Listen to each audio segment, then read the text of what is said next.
En realidad, lo primero que quería comentaros es un poco la cosa graciosa que tiene de poder datar cuando se me ocurre a mí esto, que ha terminado pues en que el Ministerio me ha dado un proyecto. Vamos, yo no era una cosa que pensaba que me fuera. Y todo arranca de hace 10 años.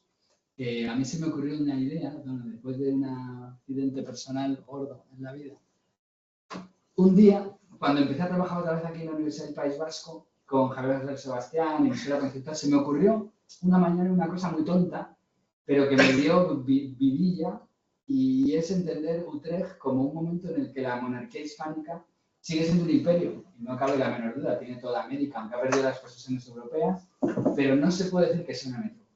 Viendo el texto de Pablo Fernández Albaladejo sobre la necesidad de tutela de los españoles, está claro que ahí hay un contexto que es el que ha sido imaginado también como la crisis de la conciencia europea, ¿no? La emergencia del eurocentrismo definitivamente, ¿no?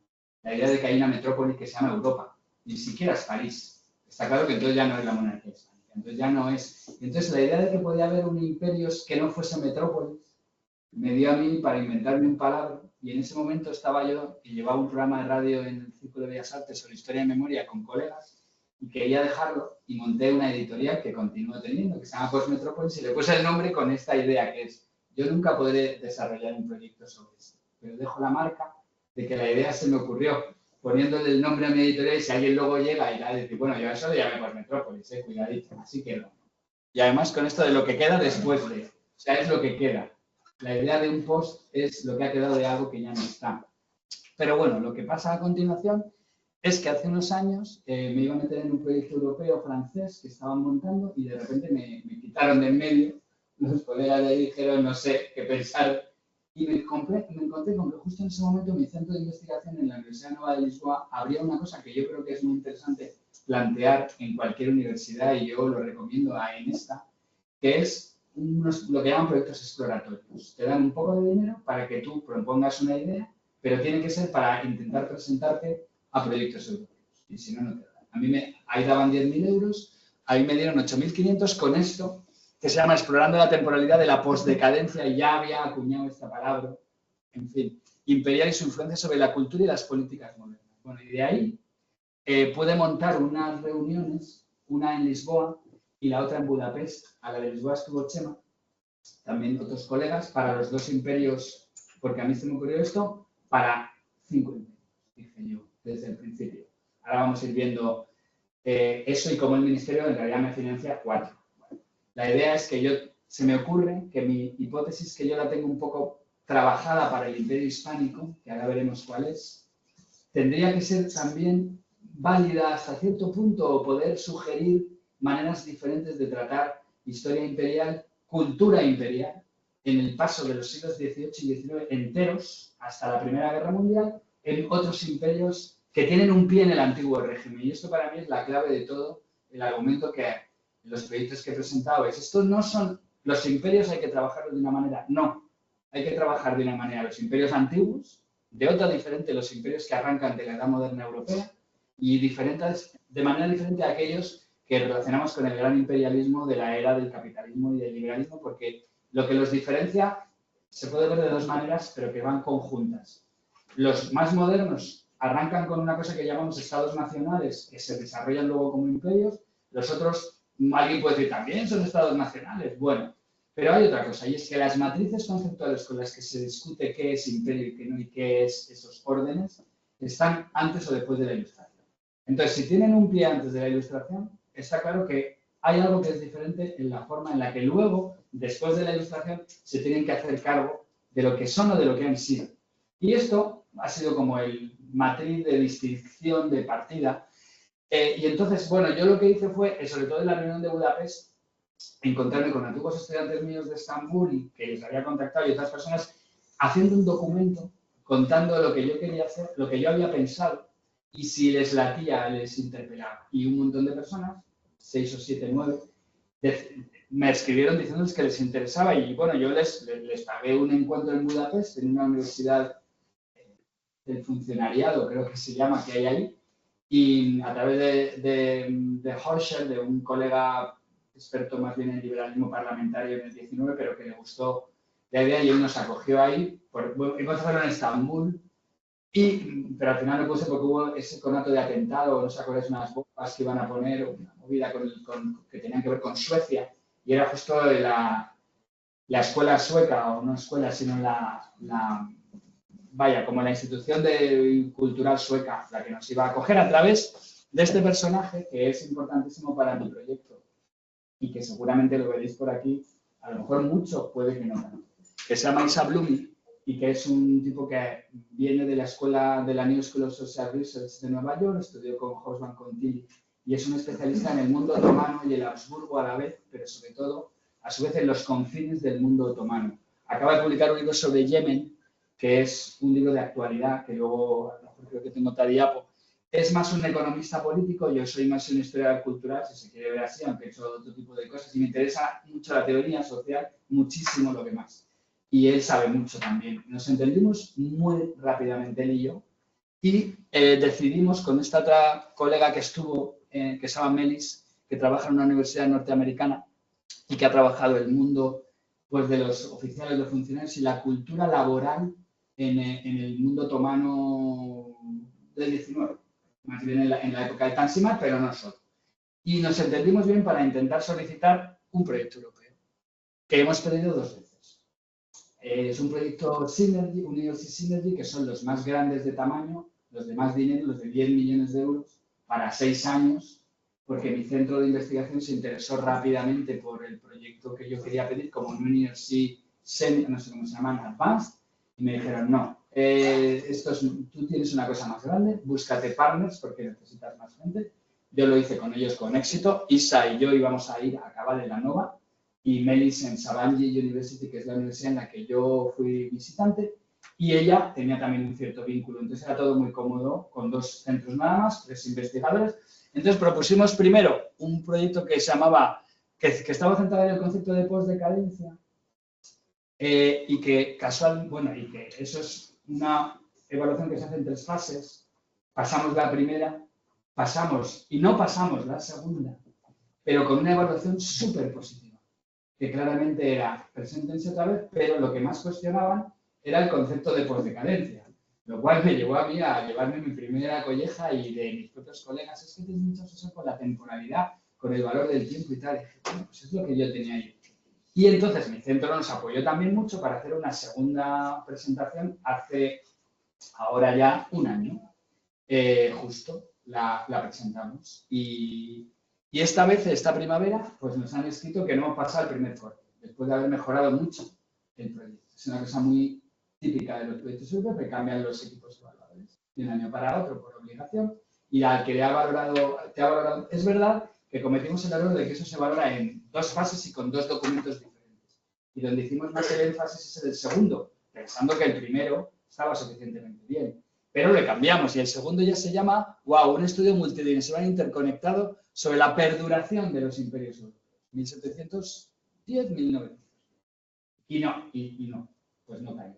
Pero, bueno, y ahí habíamos creado todo un sistema para conectar 3 dimensiones, que es las que vamos a ver un poco ahora, que es mi proyecto. Y entonces lo que pasó es que esto yo lo presentamos a este segundo Synergy en octubre del año pasado, pero previamente se había abierto esta convocatoria del Ministerio, que era solamente por segunda vez, que es un programa que ha creado el Ministerio, que se llama Atrae, que es para atraer talento, dicen, bueno, gente que está en el extranjero, un mínimo de 11 años a lo largo de su carrera y que presenta un proyecto que es de 1 millón de euros. Bueno, este año me he enterado que lo han subido a 1.200.000 y yo me he quedado con... Y en ese proyecto tienes que meter una cantidad que es tu salario para 3 o 4 años y el resto, a ver qué haces con ello en 3 o en 4 años. Entonces, a mí me costó muy poco, habiendo presentado un Synergy como este, reconvertirlo y hacer otra vez lo mismo que, por suerte, había hecho un poco antes con el proyecto exploratorio europeo portugués. Y es lo que a mí se me ocurre es lo que a mí se me ocurre, no hago concesión. Y, bueno, pues me han concedido ¿es esta? No sé. Gracias a Chema y al Foronda, que me admitieron así de súper buen grado y muy desde el principio, porque también pensaron como yo que no había ninguna opción, es era realmente difícil. Han dado 50, son para ciencias todas, obviamente, de las otras. No, que es algo que yo no sabía, las condiciones, no hay condición de ser español. Directamente muchos de que consiguieron atraer en mi segunda son extranjeros directamente, casi todos viniendo de Estados Unidos. Pero yo me presenté en realidad también porque un buen colega de antropología del CSIC, conocido Francisco Ferrandi, me comentó que Germán Labrador, que es un bien viejo conocido mío, había conseguido en la primera versión de Atrae un proyecto. Y yo dije, bueno, si Germán ha conseguido un Atrae, a lo mejor yo también. Y bueno, de hecho somos casi los dos de humanidades que hay en este momento. Ahora este año puede haber otros más. Bien, entonces, yo tengo este proyecto que pido, que se titula Atravesando la decadencia, temporalidad, agencia y reformas en los imperios portugués, hispánico, austrohúngaro y otomano. Quito el ruso, porque obviamente no es creíble que yo pueda hacer en 3 años un proyecto de 5 imperios, ni siquiera de 4. Pero si leéis la formulación, yo lo que planteo desde el principio es que yo soy especialista como máximo en 2 y me voy a traer a otro especialista como máximo en 2 y le voy a contratar, que es Isaldu.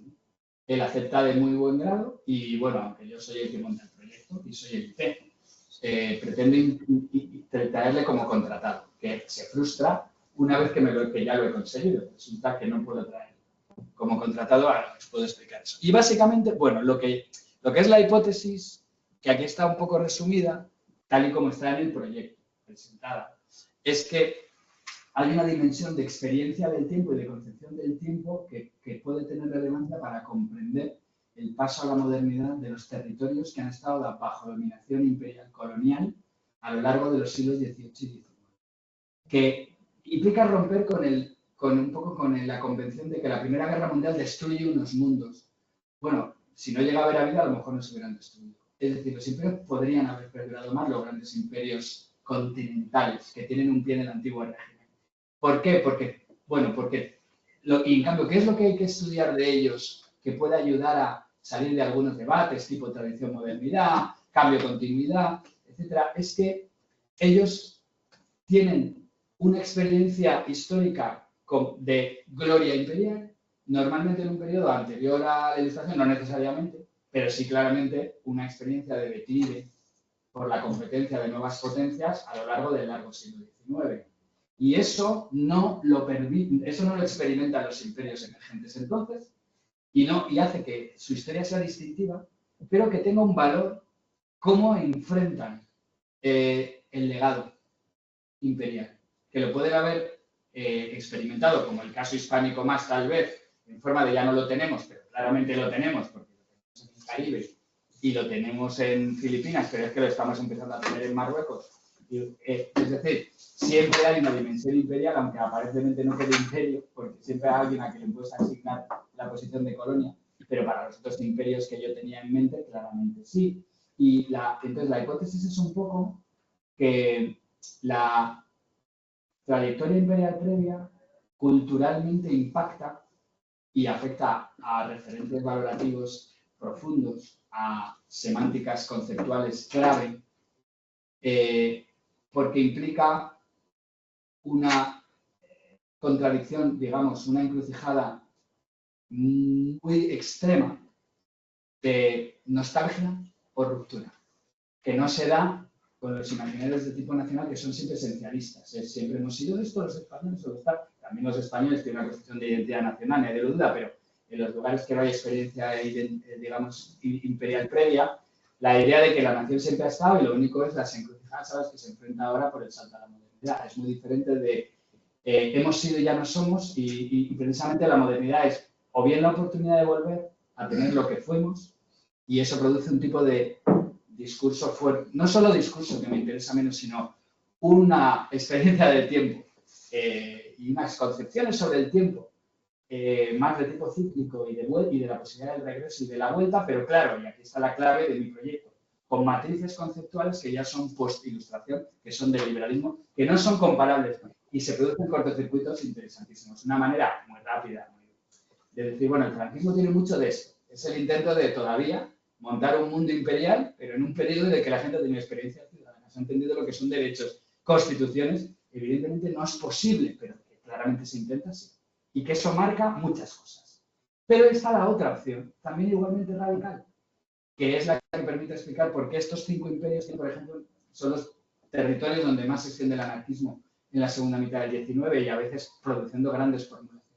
Porque la alternativa es que ese pasado es lo que pesa. Y es con lo que hay que romper radicalmente. Cualquier forma de autoridad, moderna o antigua, nos representa y nos devuelve a un mundo que es el lastre que nos impide ser. Entonces, si queremos construir naciones modernas, todo lo que suena imperio, para siempre fuera, al precio que sea. Bien, esto es como la hipótesis que yo he ido matizando, porque yo al principio tenía una idea pues muy cruda de esto es una forma entera de contar el pasado. Y rápidamente pues empieza a decir, no, lo que hay que hacer es entablar, establecer un marco para ver los diálogos en los que estas maneras de entender el tiempo dialogan con la construcción de nuevos sujetos, con los cambios estructurales que se producen en las culturas y también en las estructuras institucionales de esos imperios. Y se me ocurre rápidamente, gracias al diálogo también con Isa y con Melis, que hay que establecer una distinción de partida elemental, cómoda, por cierto, pero que habría que tener siempre. Y es que ese tipo de lógicas de experiencia y concepción del tiempo son distintivas en los territorios metropolitanos respecto de los coloniales de cada uno de los sitios.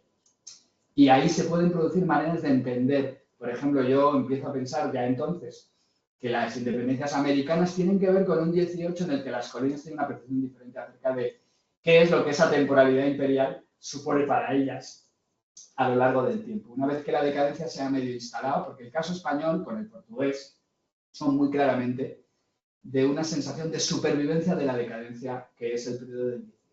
En cambio, y el otomano.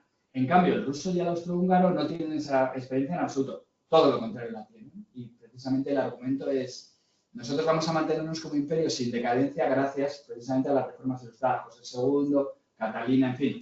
Todo esto es muy esquemático.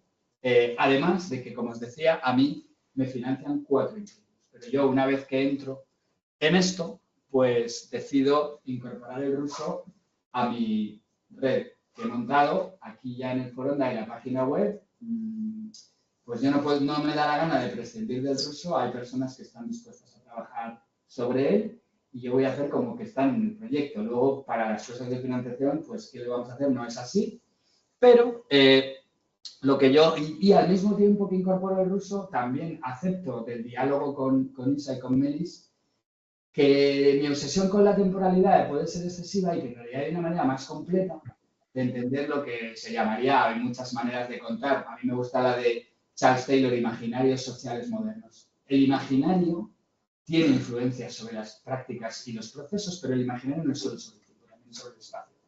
Es tan importante la manera en la que estos imperios entienden que tienen un estatus o lo están perdiendo en relación con sus vecinos competidores tradicionales o modernos, como cómo perciben que han sido y hacia dónde quieren marchar. Muy bien, pues eso se incorpora y entonces a mí me produce unas 4 líneas de investigación. La primera tiene más que ver con explorar la temporalidad, pero tiene que ver con toda la representación de la autovisión, Yo me he ido especializando un poco. Una de las cosas que he ido más últimamente, y veréis que hay cosas, es sobre el concepto de estatus, que es un concepto muy marginado en la teoría social clásica a partir de un momento, y en realidad ahora ha vuelto con muchas posibilidades de contar cosas que antes argumentabas de manera mucho más simplona por la centralidad que tenía con el concepto de clase, o en fin, porque la geopolítica no suele interesarse por estas dimensiones de la percepción, y más por las de las realidades prácticas, ¿no? Por el realismo que le preside. Pero tenemos entonces, tengo 4 líneas. Una es sobre imaginarios temporales y espaciales, bueno, pues que pretende eso, que aquí está resumidita. Otras sobre agencia e identidades. Aquí lo que yo hago es intentar meterme en la discusión que han abierto un montón de gentes diferentes a distintos niveles, en distintos momentos. Bien, la anterior claramente es una derivación de la historia conceptual. La historia conceptual ha derivado en historia del tiempo. Ahora, historia del tiempo y teoría del tiempo están absolutamente por todas partes. Y de hecho hay unos cuantos autores bastante potentes, como Kumar y algunos otros, que trabajan temporalidad de los imperios. Suelen hacerlo de los imperios. Entonces te cogen el Mughal o el Mogol, como te cogen. Y mi argumento es, bueno, yo soy más contextualista. Y creo que de ahí podemos sacar una cosa que es distintiva y que nos implica a los que somos, digamos, españoles, poder entender mejor cómo es la trayectoria de la era moderna y contemporánea en nuestra historia.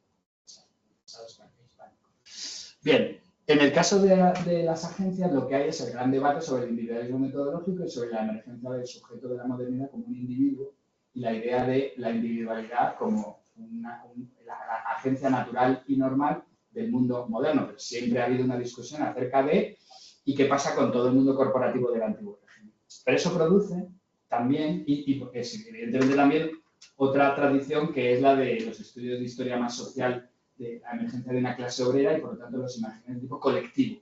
Entonces, mi argumento es que mi enfoque es que es una manera quizá interesante de entender los límites del liberalismo en estos imperios si uno se fija en que hay unas continuidades que no son tales. Lo que hay es que hay una prevalencia de los imaginarios de tipo colectivo corporativo siempre. Y que eso dificulta la emergencia de una noción individual de ciudadanía. Y que eso vale para esos imperios con bastante claridad. Y que aplicándolo a partir del hispánico, donde se han hecho algunas aportaciones importantes. Y esto para mí es esencial en mi proyecto. Es decir, no me interesa la historia del tiempo como tal, ni la historia de los imperios a escala cultural. Lo que me interesa es cómo intervienen en la manera en la que los sujetos creen que son lo que son. Si son ante todo individuos o no lo son. Y qué hacen a continuación. Y para eso, el nexo con la temporalidad es lo que yo quiero encontrar en mi proyecto. Pero puede que no lo encuentre ni para todas las culturas ni de una manera directa. Bueno, pues es lo que hay. Pero ahí es donde tengo que poner el riesgo. Y la otra, que en cambio me parece más convencional, es que sí parece que la centralidad que tiene la economía política como discurso, como gran género literario entre el 18 y el 19, está vinculadísima al mundo fiscal, reformas, transformaciones institucionales, con el temor a la revolución como contraparte negativa. Y bueno, sobre todo Viena produce un tipo de momento y de mundo en el que parece que por fin se ha resuelto el mecanismo que hacía que las reformas antes no eran viables porque había como un peso muy de la tradición. La experiencia revolucionaria francesa nos ha colocado el demonio, entonces en medio vamos a poder hacer, bueno, todas el tansimates de ese periodo, las reformas decembrinas rusas, en fin, está bastante claro. En España no, curiosamente, entonces ahí empieza, amigo. Y también tienes la experiencia portuguesa tan particular, para sacar el otro asunto que hay aquí, que es un momento histórico en el que yo era el único de la historia que lo vuelve excepcionalmente interesante. Eso ya debería ser con mayúsculas, que es que una colonia como Brasil se convierta en metrópolis y una metrópolis como Portugal se convierta en colonia. Entonces, claro, ¿y cómo entender esas reformas en relación con las urgencias que la temporalidad impone acerca de que si no hacemos ahora algo por cambiar, no podemos mantenernos en un antiguo régimen puro, porque si no hacemos cosas por cambiar, nos hundimos. No es tanto, nos hundimos respecto de otros, y sobre todo se manifiesta que nunca hemos salido de la decadencia, que es la experiencia hispánica, o bien que en realidad estábamos al borde de ella y eso han sido las guerras. Entonces necesitamos intervenir y de una manera que implica, y aquí llega la complejidad, que abre a, bueno, intentar evitar la decadencia, posponerla o aprovechar y superarla, aprovechando que ahora el liberalismo, y esta es la manera más hispánico-portuguesa, es la oportunidad de por fin dejar atrás esa sensación de decadencia que no ha terminado de desaparecer. Luego va a reaparecer otra vez, porque esta es un poco mi visión, un poco más a escala teórica, por lo que yo creo que este proyecto lo financiaron es porque arranca con un párrafo muy grande sobre la guerra en Ucrania de ahora, argumentando que el problema de Rusia de alguna determinada manera se puede entender bien desde esta perspectiva. ¿Cómo es que si no hago algo muy gordo que manifieste a mis contrapuestos exteriores que yo no estoy en decadencia, lo que pasa es que si no los demás dicen, está claro que estás. Y entonces empiezan a actuar conmigo de otra manera. Bueno, es una manera un poco también de decir, esto tiene no una actualidad, pero sí la idea de que la posdecadencia, si para algo me sirve a mí, es para entender que nunca se sale de ella. Es decir, que acompaña para siempre la experiencia de modernidad de quien ha tenido un imperio en el antiguo régimen, y sobre todo el caso hispánico, creo que ya se va fundamentando que algo de eso hay y coinciden los tiempos con este momento histórico ahora en el que la polarización se ha fragmentado y parece que las tendencias medio imperialistas se van a establecer de nuevo. Entonces, una manera interesante de que estos proyectos pueden aportar es un tipo de perspectiva histórica, que es lo que fundamentó nuestro proyecto europeo. Fue siempre, necesitamos historizar para entender otras experiencias distintas en las que los europeos se han creído que estaban en el fin del mundo y luego no ha sido tan cierto. Pero tampoco han sido las cosas fáciles, obviamente, porque la cuarta pata, que no está en el proyecto que me han financiado, pero yo he ido armando por el camino, porque no cabía nunca, porque éramos tres, porque no podíamos, y en el español mío menos. Pero yo vengo del mundo de estudiar conflictos sociales por encima de todo, porque me parece la mejor manera de comprender cómo funciona un orden social. Ves un orden en funcionamiento de verdad cuando se quiebra. Pero más allá de eso, pues la revuelta, en fin, pues ha sido mi tema de trabajo central, aunque a veces no lo pareciera. Entonces ahora hay una cuarta pata esencial que aquí no está desarrollada porque no está en el proyecto, pero sí está en la red, que tiene que ver fundamentalmente con estudiar la miríada de revueltas y motines que acompañan esos 200 años en estos 5 imperios, porque es impresionante. Entonces, claramente hay contestaciones que tienen nivel colonial, pero también lo tienen metropolitano. Entonces, otro debate que a mí me interesa abrir es con los decoloniales, con las argumentaciones que ahora se han abierto tanto camino, porque tienen una visión súper esencialista de lo que es un mundo como el europeo, como si fuese un bloque que llega e impone, cuando resulta que por abajo en el mundo ese europeo metropolitano pasan también un montón de cosas y hay muchos indígenas, vamos a decirlo así, hablando en crudo, ¿no? Y bueno, entonces para eso yo voy a contar con 3 postdoctorales que voy a contratar, espero, en el mes de enero, para que trabajen solo durante 2 años porque el presupuesto no daba para más y a los que les solicito pues que se integren en las actividades del proyecto que tienen que ver con 3 niveles. El investigador tiene que trabajar sobre uno de esos imperios para 2 periodos diferentes, uno del 18 y otro del 19. Yo preselecciono un poco, por decir, pues, época de reformas, época de revoluciones, me da un poco lo mismo, para hacer en ellos una serie de investiguen en algunos de los 4 dimensiones, 2 de ellas, por ejemplo, agencia y reformas. A mí la que más me interesa siempre es temporalidad, y luego recojan textuales, por eso la parte de temporalidad la tengo más cubierta por otro lado. Y es que un trabajo importante para mí es el de crear un repositorio online, abierto, desde la UPV, obviamente, y desde el Foronda, en las lenguas variadas de estos imperios de autores más o menos reconocibles y clásicos, economistas políticos, filósofos políticos, pasquines, donde la cuestión de la autopercepción esté claramente manifestada como un elemento interesante y poder reunir un montón de textuales en árabe, serbio-croata, traducidos al inglés y que se puedan ir aumentando con el tiempo y tal. Y después hay que solicitar unos proyectos europeos. Entonces, cuento ya en la red con algunas personas que algunos los vais a ver por aquí, espero, y que a mí me van a acompañar, claramente, pase lo que pase con este proyecto y tal, como Víctor Marcek, que tiene una web súper interesante sobre sistemas parlamentarios en el mundo imperial del este de Europa, o sea, austrohúngaro y ruso. Es un experto también en esos 2 imperios. Sobre todo es un gran historiador conceptual, es un colega joven muy dinámico, con el que vais a ver ahora, que creo que he resuelto ya toda la producción que tengo que hacer en este proyecto. Acabo de empezar, así que estoy muy tranquilo. En parte, gracias a él.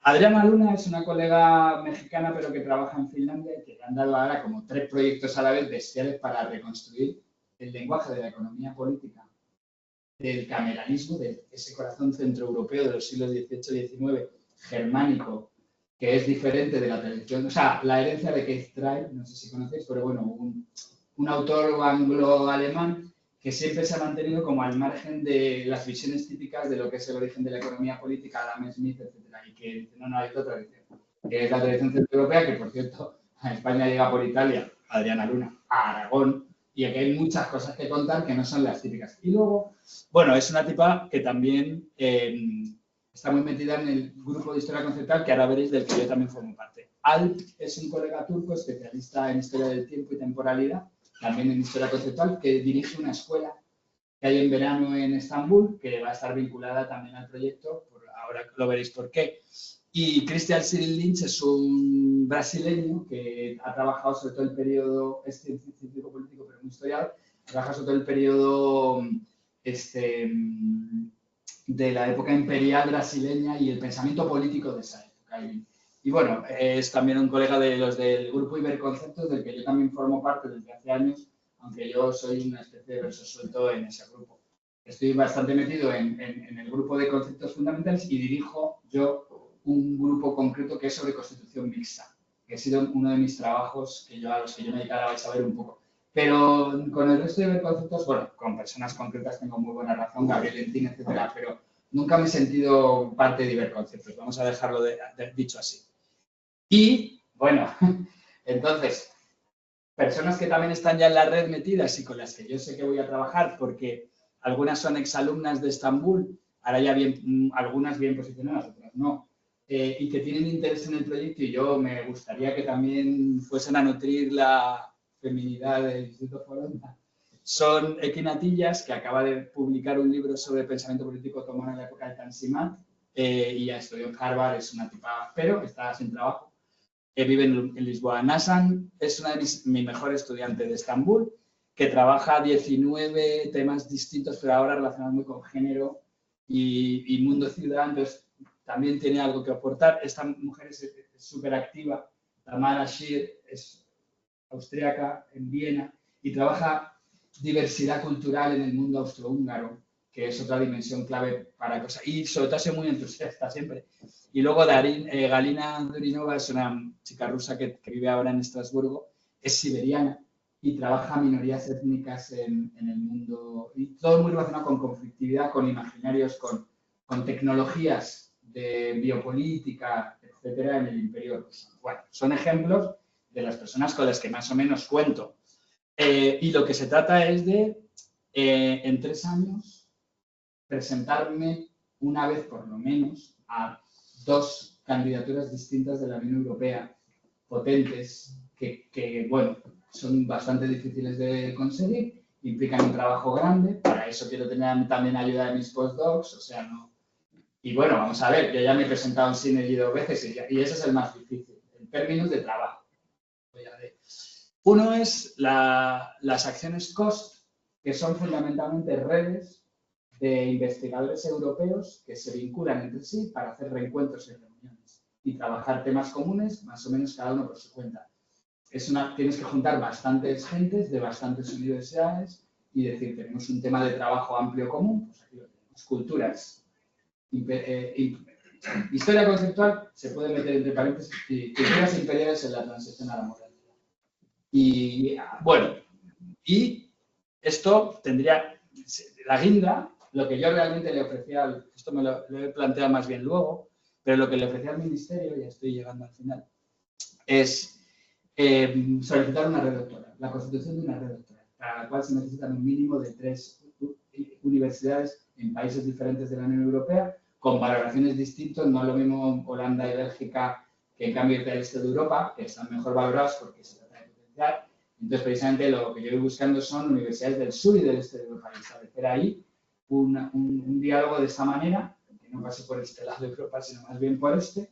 Y lo que hace la Unión Europea es que te financia entre 4 y 8, o entre 6 y 12, no recuerdo ahora, tesis doctorales, o sea, con candidatos, que tienen que circular por y luego establecerse en una, con un director ya de investigación, pero tienen siempre un tutor de otra. Y bueno, pues es estas maneras de las nuevas movilidades, o sea, hay que aprovechar esos recursos, yo porque me considero que estoy en un momento bueno para eso, porque prefiero formar gente que ninguna otra cosa para que a lo mejor se les ocurra luego que todo esto que yo planteo no sirve para nada, pero que haya servido para formarse. Y bueno, esto hace, y entonces ya la guinda de las guindas es que a su vez Isa Blumi, este gran colega que acaba de publicar este libro súper interesante sobre Yemen, del mundo otomano a la actualidad, que es un libro potente de historia con actualidad, con mucha actualidad, que aparte es experto en Siria y Palestina, como uno se tiene más o menos que imaginar. Está casada con una mujer siria, de hecho. Va a venir a dar una sesión el martes que viene. El lunes da otra, pero más de ciencia política de ahora, en Leioa, sobre la influencia de los países del Golfo en todas las crisis que se están viviendo. O sea, una mirada distinta de entender que esto es Estados Unidos, Israel y si acaso Rusia, sin decir, no, Arabia Saudí son clave en todo lo malo de Sudán, etcétera. Bueno, ¿y por qué? Saber esas cosas. Pero sobre todo es que ha solicitado un contrato Ikerbasi. Y él querría venirse a trabajar aquí y se integraría aquí. Bueno, para mí sería la salvación, pero no está claro que eso se va a saber antes de las Navidades. Y a lo mejor lo vuelve a intentar. Tiene un perfil, yo creo que muy bueno para un Ikerbasi, por muchísimos motivos, pero bueno, ahí queda. Y luego yo ya hemos montado mi agendita de sesiones que voy a hacer de seminario una al mes, la última semana del mes, siempre a ser posible. Enero, febrero, marzo, abril y mayo. Ya luego junio, julio y agosto no. O sea, que son 8 al año. Y aquí quiero traer gente, ¿para qué? Para pensar cuáles de ellos son para mí reclutables como profes para la escuela que ahora os contaré de Concepta y simplemente para ir nutriendo las actividades y, bueno, aprender yo, porque como os imagináis, del Imperio Hispánico más o menos, pero de los otros me lo invento todo. O sea, esta gente en cambio va a venir a contar. Y, bueno, unas melis, claro, pero que son personas, siempre tienen que ser desde Europa, no se pueden pagar, pero son gente que pasa temporada siempre. Entonces ella estará en Estambul y vendrá. Después va a venir, seguramente, este colega que trabaja economía política portuguesa en el 18 y de calidad.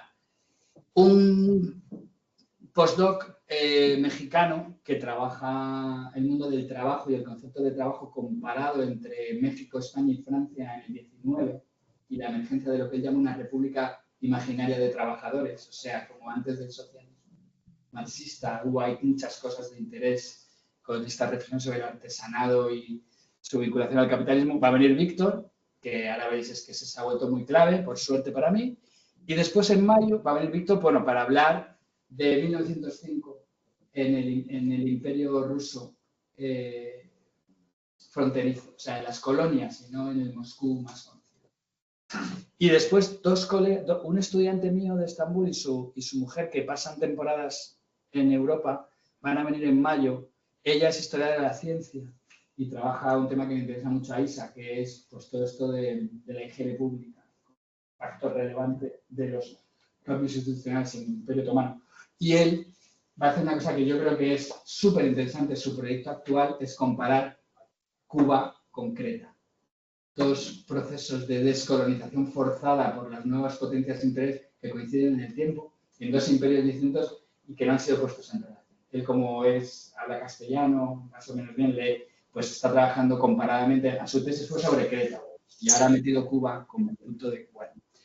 Y ya terminando, entonces, yo, dentro de 1 año y medio aproximadamente, se supone que a lo largo del año que viene voy a haber desarrollado los vínculos adecuados para traer un profesorado y tirar de alguno de aquí, porque esto va a estar siempre todo abierto. Bueno, hay una cosa básica, como os imagináis, por desgracia, y es que yo casi todo lo que he podido hacer lo voy a tener que hacer en inglés para poder tener estas personas, los seminarios en inglés. Y voy a intentar equilibrar con gente castellano parlante. A los que en cambio les pediré seguramente grabar algo también en inglés, porque yo todo eso lo quiero subir a mi página y que se difunda por fuera. Esto es un intento de poner en diálogo, ahora lo vais a ver, a la gente del este de Europa con la gente de América Latina. Que es un tipo de diálogo que aquí se puede montar un nódulo de conexión si sale bien o no, pero si no, que quede por lo menos la experiencia. Y para eso es clave también que yo formo parte del grupo de Historia Conceptual Europeo, que tiene su propia revista, que mola para publicar y tal, y sobre todo tiene una escuelita que se llama Concepta, que tiene una sede itinerante en Europa, por ahí, que la montan los finlandeses, que son los que pusieron el dinero desde el principio y siguen poniéndolo, y ha creado una en el Colegio en México a finales de julio, que lleva 10 ediciones o por ahí, y ahora acaban de abrir otra también estable en Estambul, que lleva 3. Y claro, yo he dicho, bueno, pues ahora va a haber otra en Vitoria. Y empezamos con una, porque esta, vamos a ver, la mexicana es muy genérica, es para formar doctorandos futuros sobre historia conceptual. Cada año eligen un tema. La estambuleña está más relacionada con las culturas del este de Europa. Y yo lo que quiero es abrir una que sea sobre culturas imperiales en el pasado. Si sale, porque eso garantiza también otra serie de recursos y de posibilidades y de opciones. Pero esto es una ellos no ponen dinero, el dinero lo tiene el proyecto. Entonces yo cojo la marca y ellos la avalan. Y bueno, vamos a ver de ahí. Bien, y después, ¿qué es lo que en 3 años a mí lo que me pide el ministerio? Es solamente lo que yo le dije al ministerio que iba a hacer en 3 años, es todo esto, que es, bueno, básicamente presentarme a 2 cosas europeas, intentar montar una página web que tenga unos textos, los que se lleguen, tener unos investigadores que hagan su trabajo con sus cosas, pero que trabajen también para el proyecto, obviamente. Y entonces dije, voy a hacer un número especial de una revista, un libro un edited book, un libro editado sobre tal, y luego una monografía. Ya sé. Entonces, el número especial ya está montado en este momento para el Journal of History of Ideas. He tenido la suerte de, a través de Elias Palti, presentar una propuesta y la han admitido, y ahí somos unos autores que vamos a trabajar aquí estrictamente con ciencias y experiencias del tiempo. Y en 3 imperios, porque no daba para más y es lo que hay. Pero ahora Víctor me ha ofrecido que, como yo he publicado un libro en la colección de Bergham Books de European Conceptual History, este libro, que va sobre transición a la democracia, dentro de mis supuestos muchos temas, son 8 años de trabajo. O sea, se empezó a pensar en 2016. Y ha sido lo que pasa a la constancia, encontrar una persona que me lo ofreció a mí, Agustín Kosowski, que es serbio-argentino. Y él dijo, ¿por qué no, hacemos una cosa sobre...? Y dije, bueno, pues venga, Europa del Sur, Europa del Este. Casualmente los mismos territorios que mi proyecto europeo, pero ha sido una cosa que ha ido muy por separado y con un montón de contingencias, la pandemia, un montón de líos, y finalmente el libro ha salido.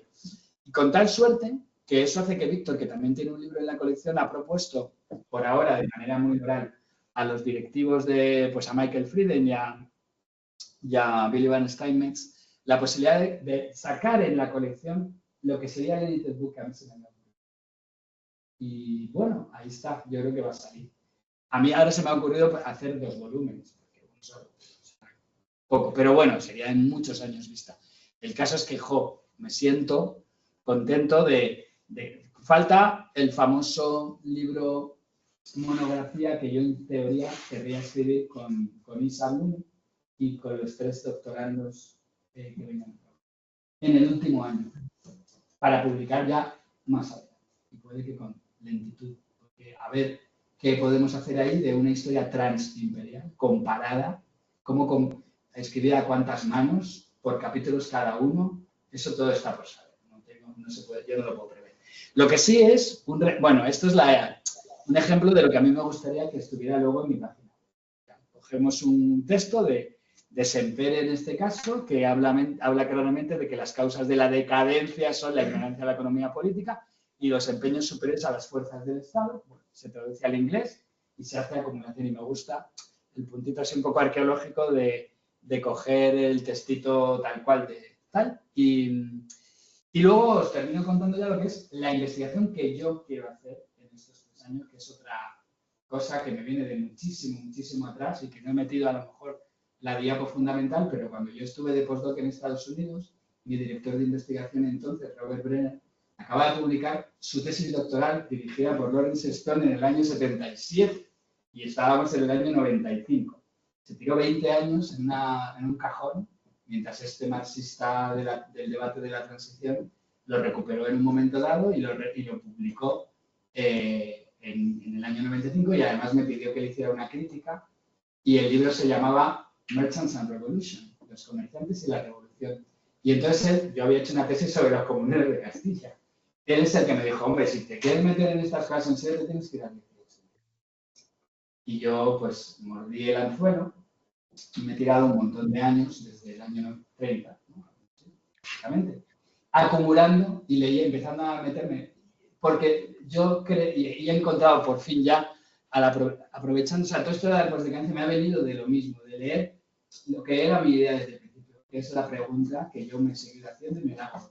¿Qué papel juegan los comerciantes en la Revolución Liberal Española? O sea, una vieja pregunta de la historia social, que se cerró muy pronto. Pues si son todos una banda de conservadores, en realidad aquí no ha habido burguesía, etc. Bueno, yo he cambiado la mirada, me he ido por otros lados, empecé a entender que esa gente piensa, que caracterizarlos como burguesía si no tiene un sentido o no, eso da igual, ¿qué hace? Y sobre todo, resulta que escriben, resulta que son activistas políticos a montón y a mansalva. Y muy rápidamente, yo empecé este proyecto porque me encontré una cosa muy singular, nada más volver a España, año 2000, una movilización de comerciantes españoles en 1844, que considero que es el primer movimiento social de la historia contemporánea española no estudiado, a escala nacional, con una organización que se llama Confederación, ¿sí?, montada por un comerciante que ha sido un puritano esparterista y se ha convertido en un, no se sabe muy bien qué, porque por un lado invitan a Richard Cobden a dar gira por España porque son librecambistas radicales, pero por otro también a Donoso Cortés. Y y argumentan, ya en 1944, el sistema no funciona, el sistema de representación, y necesitamos un buen lobby, porque lo tienen los catalanes industrialistas, han conseguido que entre el parterismo que se cierre todavía más, se puede decir, bueno, no se abran las fronteras, digamos, no haya bajada de aranceles, y ahí y de repente me topé con su decálogo, que están financiados por Atos. Catalanes, sobre todo, y vascos, pero tienen un arranque de su decálogo que es la demanda de restaurar los cuerpos del antiguo régimen del comercio, los consulados. En pleno liberalismo, cuando llevan, bueno, apenas 5 años disueltos los 5 gremios mayores, pero en realidad disueltos los 9. Entonces, esa nostalgia me llevó a trabajar el 18, empezar a entender qué es un consulado y qué aporta en términos de identidad a unos sujetos como los comerciantes. Pero, claro, eso me ha acompañado y yo tengo una información importante sobre todo eso. Y el tipo, os lo he puesto aquí, es que se llama Aniceto de Álvaro, el creador de todo ese mundito. Es un periodista también, pero es comerciante. Y que en los años 40 monta esa revista. Entonces me interesó el lenguaje y ahí ya aproveché que... Pero con el tiempo he aprendido, o sea, ahora con mi hipótesis he encontrado otra mitad. Y es que al mismo tiempo, en la misma generación, en el mismo tipo de personajes, comerciantes igual, que viven el mismo periodo 1808-1854 aproximadamente, hay toda una generación que son todo lo contrario. Son igualmente comerciantes, pero son súper radicales y terminan hasta siendo los que montan el arranque del Partido Demócrata. Y su representante egregio, por decirlo de alguna manera, hay otros más importantes, es Lorenzo Calvo de Rozas, nada menos un personaje bien conocido de la historia española por su papel en 1808 al 12, pero que luego tiene una larga vida. Y no es solo, y no en solitario. Entonces, yo quiero trabajar el pensamiento contrapuesto de un mismo grupo social. Una cosa que creo que no es como tan habitual y que permite reabrir, sí, el debate de la revolución en España. Sí, porque lo reabro, porque es lo que a mí realmente me interesa. O sea, contar que hubo apuestas posiblemente frustradas, pero que precisamente la frustración produce la reacción. Aniceto de Álvaro es un radical en 1836, 12añista, porque yo sobre eso sí que trabajo.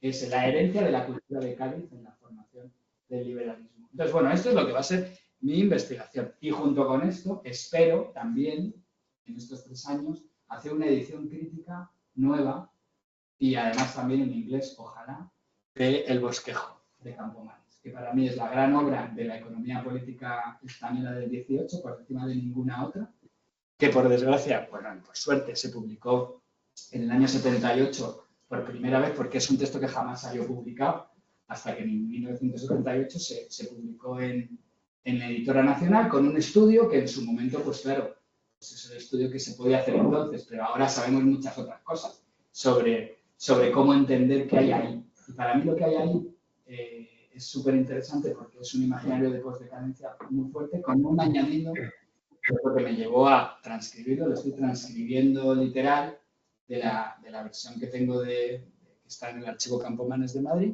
y ya llevo bastante de ella. Pero eso tengo bastante claro que lo que tiene ahí Campomanes es un cambio de episteme. Es el argumento de el mundo católico se ha muerto de éxito. Realmente hemos triunfado tanto que no hemos cambiado nada, y con las matrices de significado que nos proporciona la teología no resolvemos el problema de la monarquía. Tenemos otros, necesitamos otros, y eso es lo que el libro intenta plantear. Yo lo he trabajado para otras cosas. Bueno, y ya con esto, bueno, la última ya, perdona, ya termino. Esto es un poco lo que yo presenté como mi parámetro y ya, si os parece, dejo de compartir, me callo.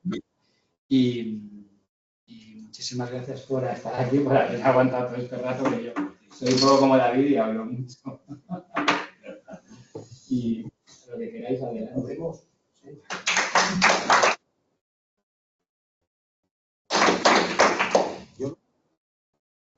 ¿Sí, no? Escasito.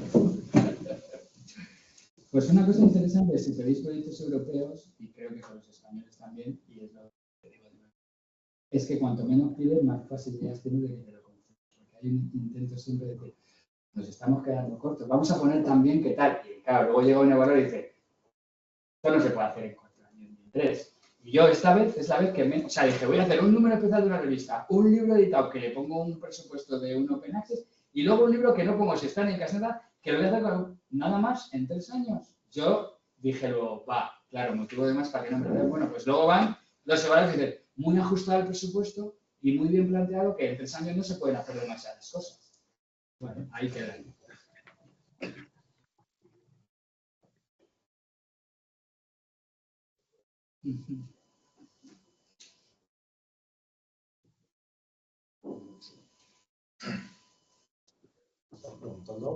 No lo sé, pero si queréis intervenir al otro lado, solo tenéis que abrir la boca, no vamos a ponernos a... Y encender el micro. Bueno, y encender el micro, a no ser que os lo tenga que encender yo, que espero que no. No lo se quita. Claro, hombre. A ver. Pues sí, si me permites, yo sí. Lo primero, muchísimas gracias por la presentación. Sí querría saber un poco más sobre las fuentes que has pensado para que trabajen esos postdoc, que te van a ayudar. O sea, ¿qué fuentes se van a movilizar? ¿Tenéis yo solamente un conjunto de...? Yo lo que voy a pedir, vamos a ver, primero, en términos de marco, necesito personas que controlen bien la cultura de los imperios que trabajan en los siglos XVIII y XIX, que me puedan dar una clase que le enseñe a un estudiante. El imperio austrohúngaro, vamos a ver, lo primero es Australia y qué es Habsburgo, qué significa en términos de valores, en qué se distingue del hispánico, qué... Vale, eso es así, en genérico. Después que escojan ellos una investigación que quieran hacer si quieren, pero que a ser posible que sea un año para una cosa de 18 y otra para la otra de 19. Que puedan, por lo tanto, hacer un texto al año. Uno, para publicar por su cuenta o para algo del proyecto.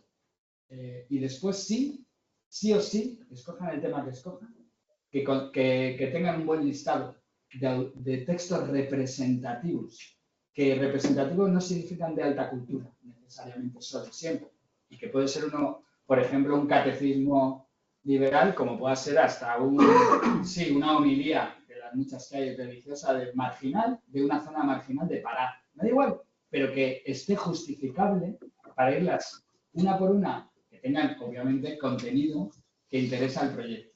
Temporalidad, estatus, agencia, reformas, conflicto, lenguaje B, y que puedan extraer textos y que los vayan enviando, se vayan subiendo y en paz. Porque a partir de ahí ya, claro, solo 2 años, esto ya implica... perdón. Y eso es en términos, me preguntaba de investigación, porque luego aparte hay un punto también de ayuda en la elaboración de los proyectos y también cuando viene un invitado, pero claro, ahí ya no puedo pedir porque me puedo imaginar con, perdón, a Elena Armentia teniendo que hablar con un serbio sobre cómo va a venir un polaco a dar un seminario, eso me va a tocar todo a mí. Pero sí me gusta la idea, porque yo siempre he trabajado en muchos proyectos de investigación, en un montón, y jamás he dirigido uno. Pero puedo decir que muchos, como si los estuviera medio dirigido. Tengo mucha experiencia y puedo decir que lo más interesante de un proyecto de investigación es llevarse bien con la persona con la que se trabaja. Y lo demás es secundario, la productividad. O sea, lo que importa es que haya una sensación de que uno tiene su vida laboral, aparte de la otra, pero que tiene una parte de su vida dedicada a un proyecto. Y que no es, yo quedé en hacer esto. No pierdas de vista el todo. Y no, yo tengo mi partecita, ¿no? No, o sea, esto es un proyecto entre todos para hacerlo. Tiene que salir bien para el bien de todos, no solamente para el de uno. Eso, pero vamos, en términos de investigación, eso es lo que te respondo. Me has dado una clave para entender una cosita que yo estoy haciendo ahora mismo. Es una historia sobre una familia en particular, ¿no? Del siglo XV al XX, ¿vale? Y lo cierto es que el jefe de esta casa, que en realidad es un ámbito aldeano de Vizcaya, en 1820 y pico se pone a escribir, es digo familiar, se pone a escribir sobre lo que es él y su casa. Tú comentabas un poco de qué creen los conceptos que son, ¿no? Y a través de la documentación personal, resulta que en su descripción de qué es él y qué es la historia de su casa, desaparece la edad moderna. Estamos en 1820 y pico. ¿Y a dónde tira él? A la edad media. Y los 3 siglos que hay en medio realmente no existen. Entonces, desde el punto de vista de la temporalidad que comentaba,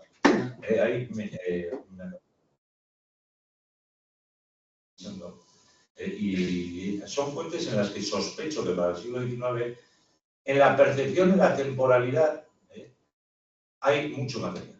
En la fuente personal. Eso yo te lo interpretaría rápido como que es un ejemplo típico de cómo hay una temporalidad claramente concurrente y a menudo conflictiva con la que yo trabajo, que es la de tipo nacional. Esa es muy esencialista y siempre tira a orígenes y lo demás da igual, porque una vez creado el vínculo, el linaje, lo que sea, lo demás es irrelevante. Bueno, ha habido accidentes.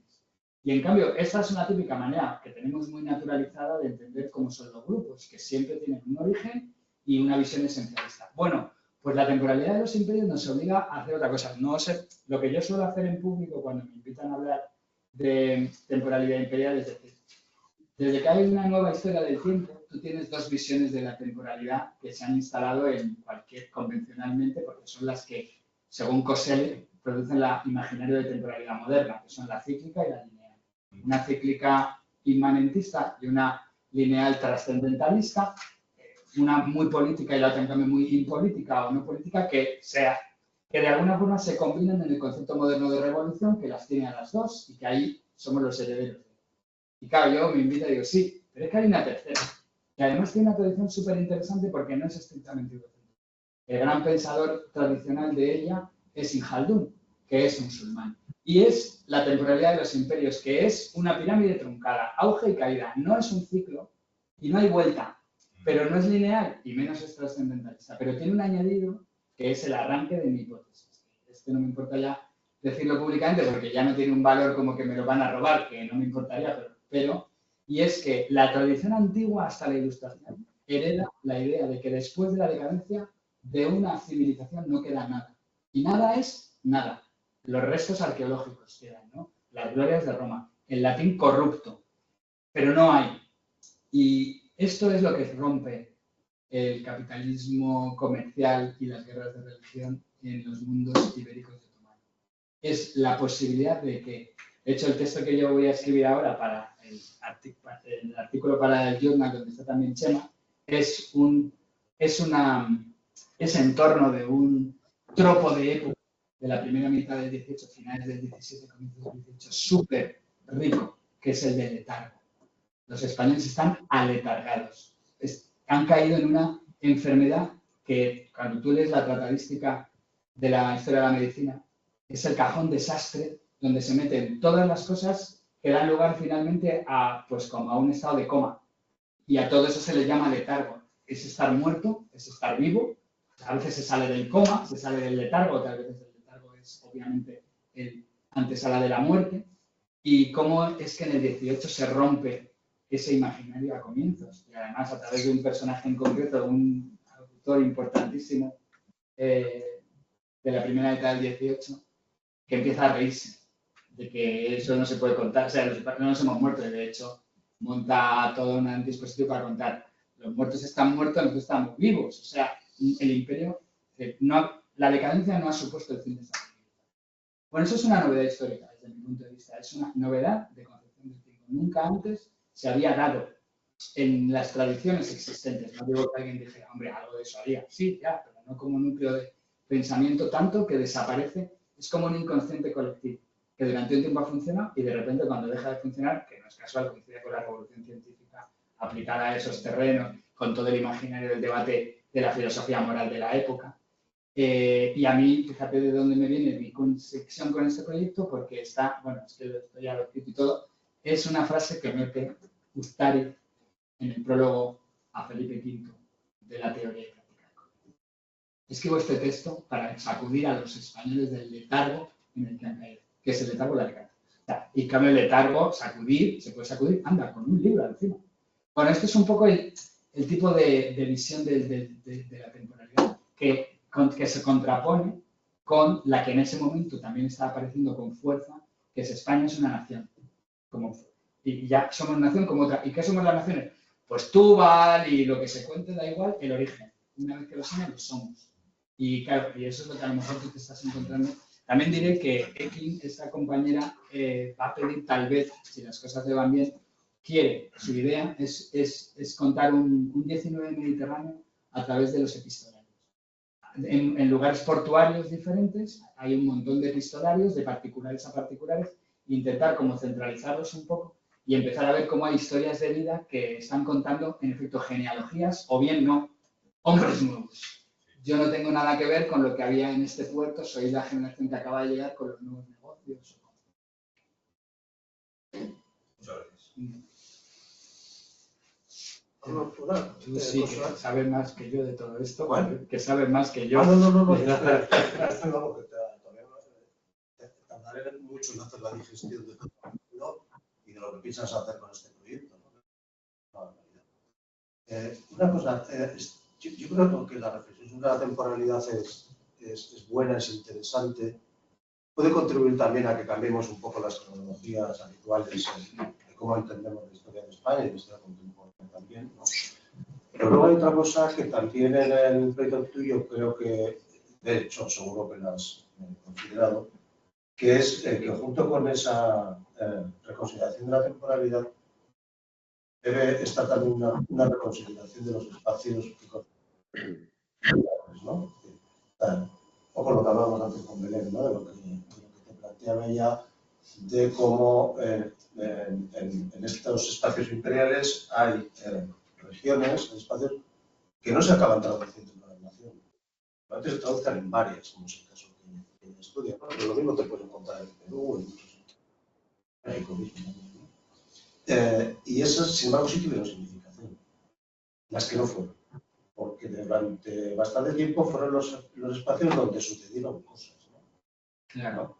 Entonces, y suceden cosas que luego se transfieren a otros espacios como historia de esos espacios, ¿no? De las naciones. Historia de Brasil, historia de Uruguay, historia de Argentina, ¿no?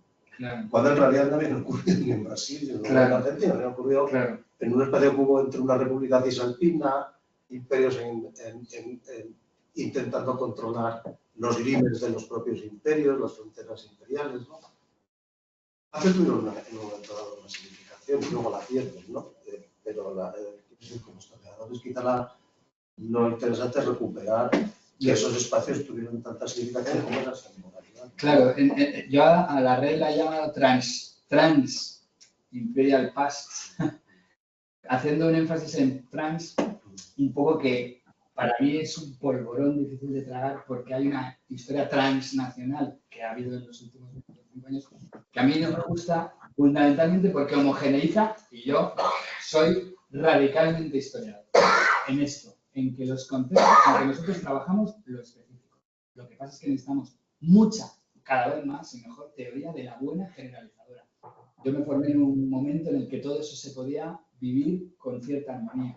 Y aunque luego no he visto que continúe esa reflexión sobre el comparativo tan gorda que hubo en los 80, bien montada por los sociólogos históricos, yo creo en ella mucho, sé que funciona bien, porque lo que produce es un Scotch, que es la que teorizó un poco y dijo, es que cuando uno especifica bien, produce entonces la posibilidad de nuevas generalizaciones más potentes. Y entonces puedes generalizar mejor otra cosa que antes no se veía, pero tienes que volver a especificar.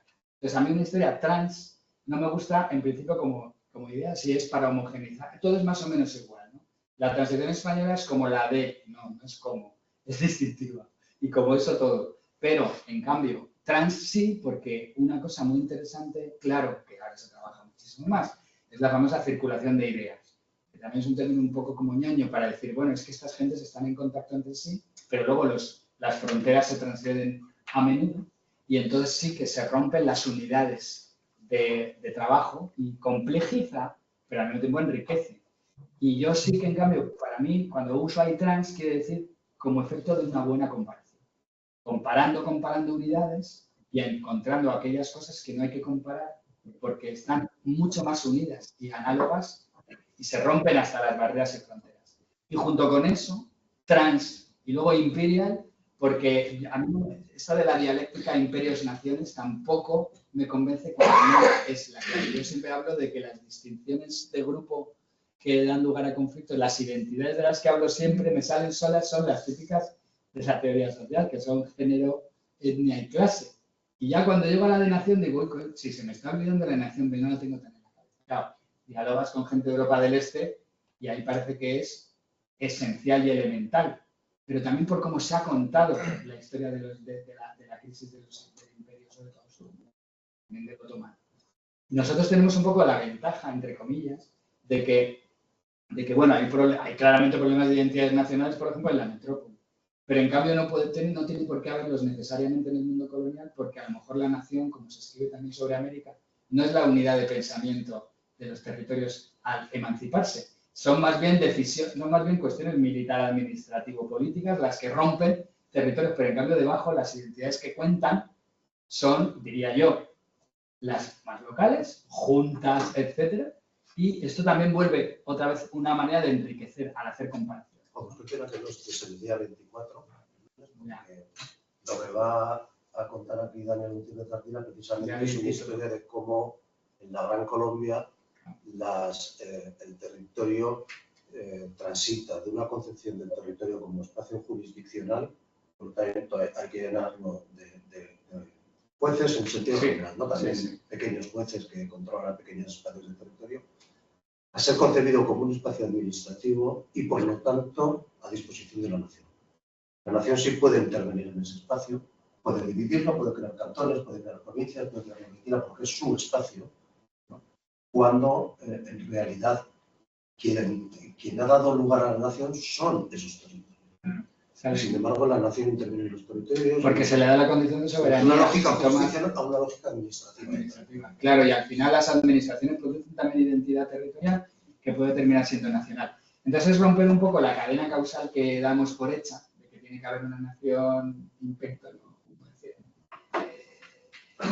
imaginada para producir después unas lógicas digamos, de demanda de autonomía, independencia, lo que sea, y en ocasiones no es así, y esta manera de ver estos imperios yo creo que puede ayudar a hacerlo. Eso por todo también puede funcionar bastante, pero sí. Y otra cosilla, ya que coge el carril. En todo esto que tú planteas también veo que sería quizá necesario, precisamente por lo de los comerciantes, por la última parte que nos has contado de lo que quieres hacer.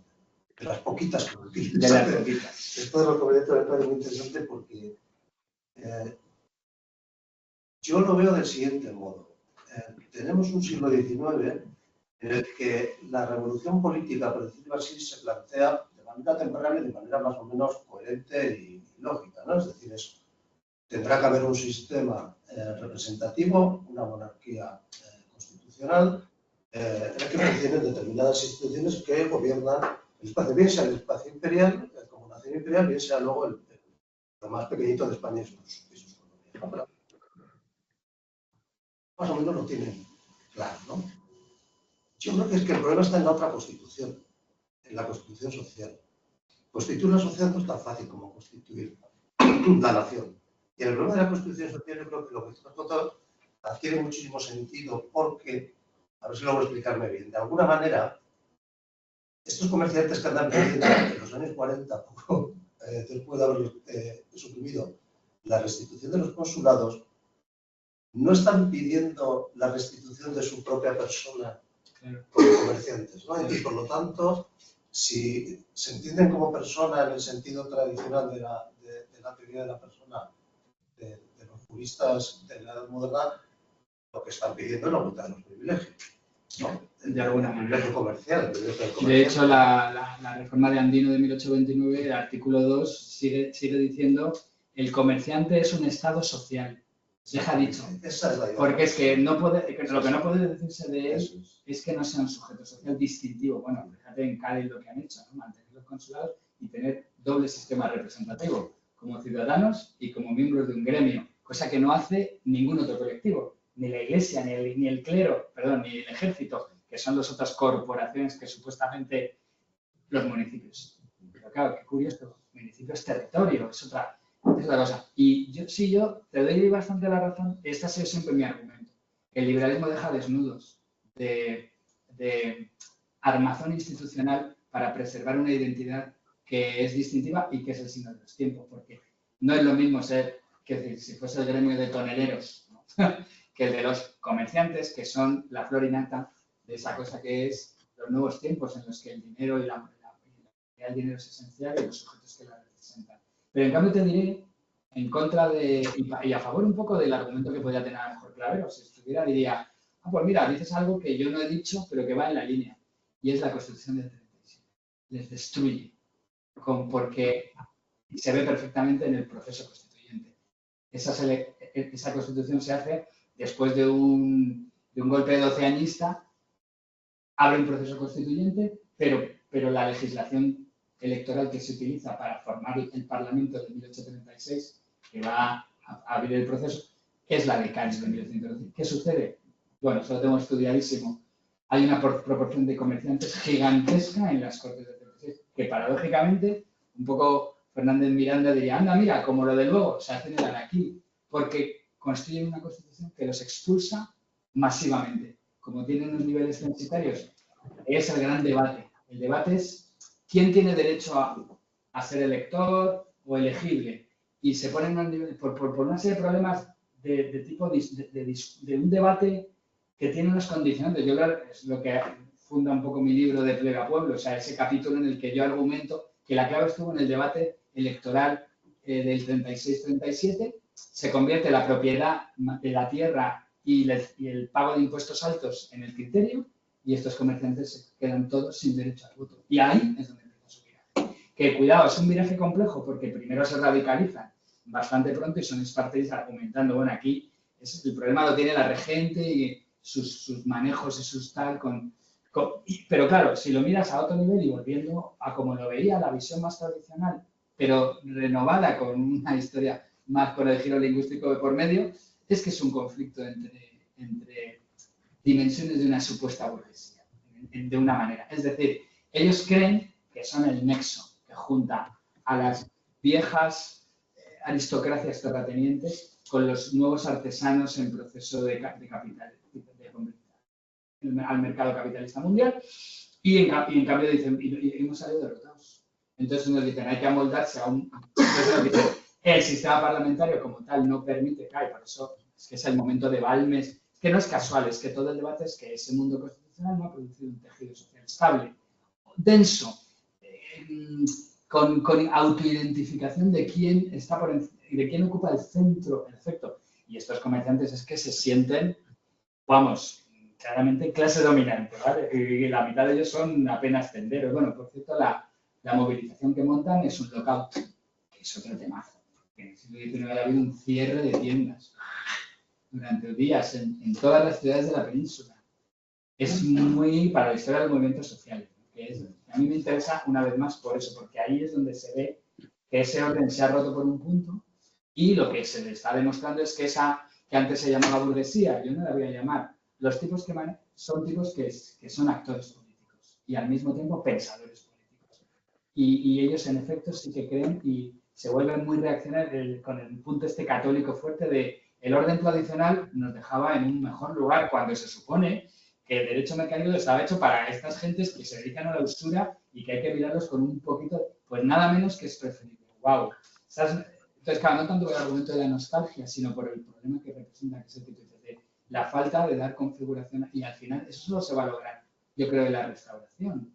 Alguien podría decir, lo que pasa es que es contar ya una historia, yo diría que esta se vuelve un poquito más convencional, pero sí, cuando uno lee ahora lo que son los años antes al 68, eso es otra época que, por cierto, es la menos estudiada del 19. Yo digo, los años 60 son los que más hay que volver porque ahí es donde se rompe la baraja y estos comerciantes se convierten en los dirigentes de una movilización a favor del sufragio universal ya a por todas.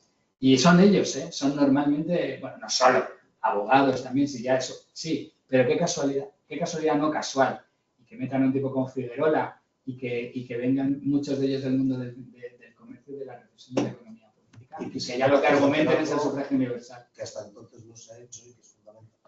Por fin, tener la constitución de la sociedad, que es el Código Civil. Claro, bueno, claro, es que, o sea, esto es decir, no hay un código de comercio hasta 1884, no hay un código civil hasta más o menos 89, los dos, o 84-89, que esa es otra, es que son los problemas de esas contingencias interesantes que vamos a ver, que los consulados de comercio los preserve una constitución liberal para que luego un rey absolutista los derogue. Bueno, 1829. O sea, es como una burguesía, ha tenido unos problemas de definición que es que yo no necesito utilizar la categoría burguesía, sino un sujeto clave de un periodo le ha tocado estar en un lugar que es muy singular y que desde mi punto de vista permite contar un 19 distinto o un arranque de 19 distinto. acuérdate del libro que escribió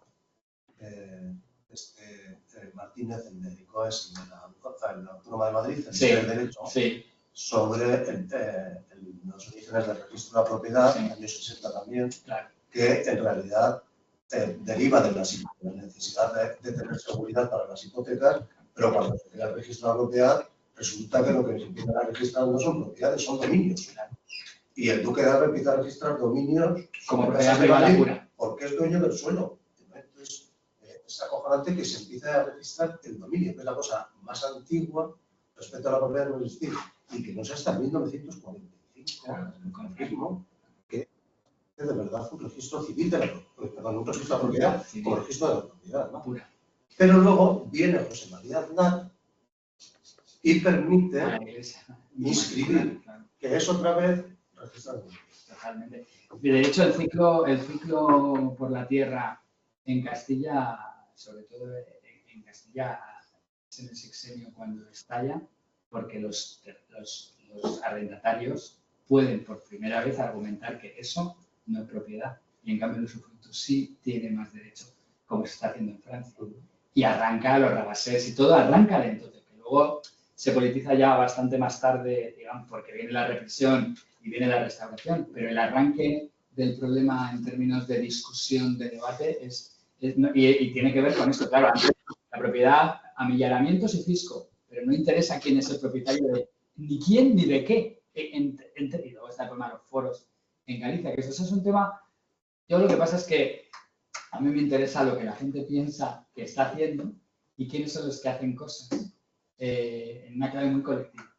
Ya lo que son estructuras... No, esto pero porque... esto es y esto es de que la gente piensa. No, eso. exacto, claro. Sí. Por eso digo que me interesa más la parte de cómo se llega a abrir ese debate que no el hecho en sí de que alguien me diga desde fuera, bueno, es que aquí había un problema jurídico. Digo, ya. Es que durante 50 años no lo había visto casi nadie. Habían funcionado las leyes. Constituir una sociedad es un problema. Exactamente.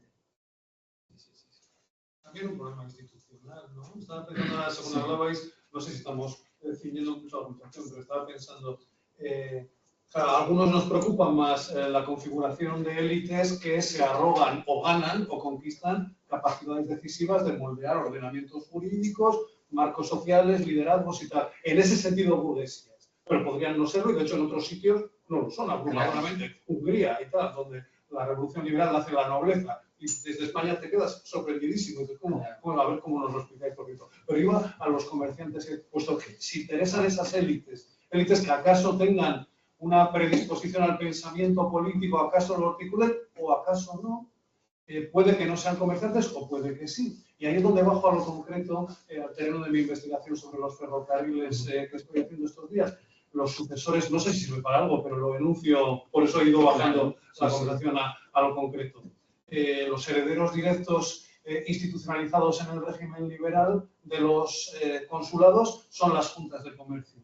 Sí, las juntas de comercio desaparecen durante el gobierno largo de la Unión Liberal a principios de los 60, cuando han sido las juntas de comercio las que han promovido el ferrocarril en Burgos, en Vitoria no, porque no hay junta de comercio, pero sí en San Sebastián, Crucial y en Bilbao. Y en otras muchas ciudades, en La Coruña y tal, también lo intentan y demás, ¿no? Y sin embargo, el propio gobierno y Estado, que está no montando, sino subvencionando decisivamente la construcción ferroviaria, con todo lo que tiene articulación del espacio y con lo que presupone que va a tener y demás, más la imitación de lo inglés, de lo belga y demás, ¿no? Suprime esos liderazgos que desaparecen en el año 59, 60, 61 y los sustituye por juntas de industria, comercio y agricultura, que tienen otras funciones o no, o sí, o otros liderazgos no, está sin estudiar y sin conocer. En clave española lo asociamos a los puertos habitualmente, pero Burgos de puertos, salvo que esté replanteando las cosas, no tiene. Llevarlo a Valladolid, llevarlo a Zaragoza podría ser otra. No, yo me he trabajado, vamos, me ha interesado siempre mucho esa relación compleja porque además es la Junta de Comercio, por ejemplo, en Barcelona, la que hace todo el apoyo a esta movilización porque tiene el conflicto con todos los proteccionistas que están fuera y que van montando sus propias organizaciones. Entonces, ¿cómo se constituye un tejido de sociedad civil en este caso en relación en el entorno del comercio? No solo, porque también luego están los colegios profesionales de abogados, etcétera. O sea, hay toda una miríada de maneras de ver que yo, en cambio, justo la categoría que no entra en mi diccionario es imposible, es élite. ¿Vale? Porque, porque aquí hay gente, primero, de rangos muy distintos, ¿vale? Segundo, como me dijo mi gran maestro Maurice Ayling, si utilizas la palabra élite, tienes que tener una teoría de cómo funcionan. Y la única que tenemos es la de la circulación, y es muy simplona. Entonces, si tienes otra mejor, úsalo, pero si no, es que el problema es que eso lo que hace es como el que recorta mentalmente un territorio social concreto. Y yo, en cambio, no me interesa tanto eso, porque además me interesan los nuevos hombres, las gentes que suben, que luego bajan.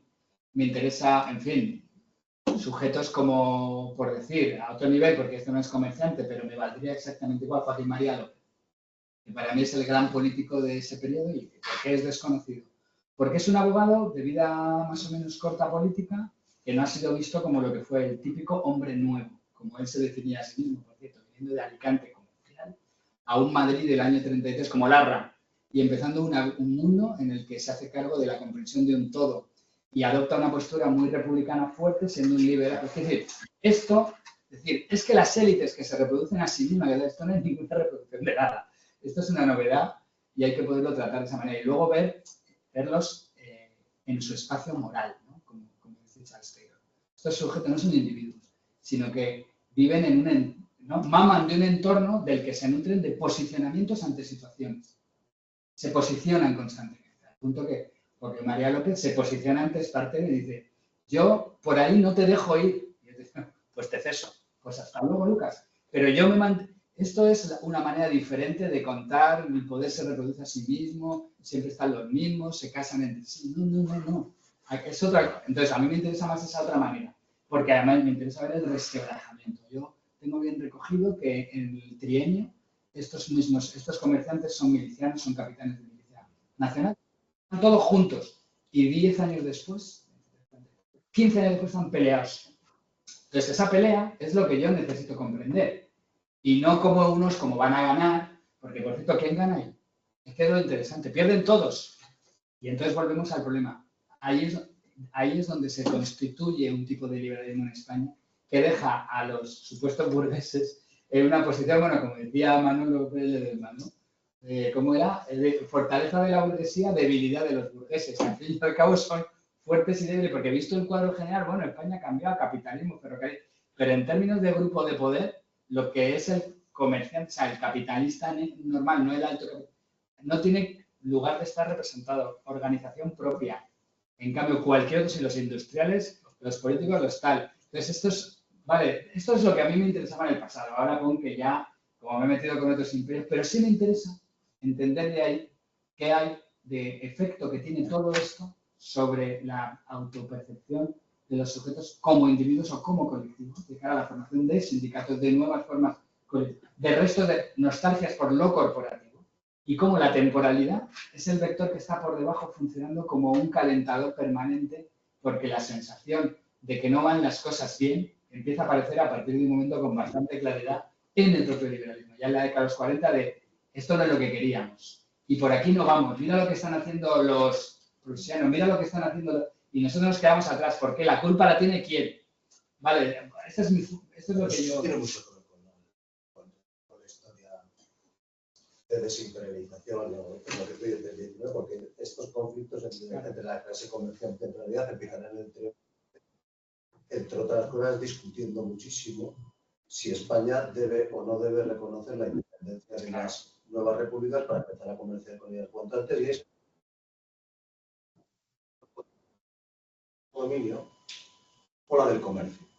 Debemos reconocerlos porque si no vamos a perder el dominio y el comercio. Y el punto comercial que lo estamos perdiendo a marchas forzadas. Y para eso hay que cambiar, por ejemplo, el enfoque.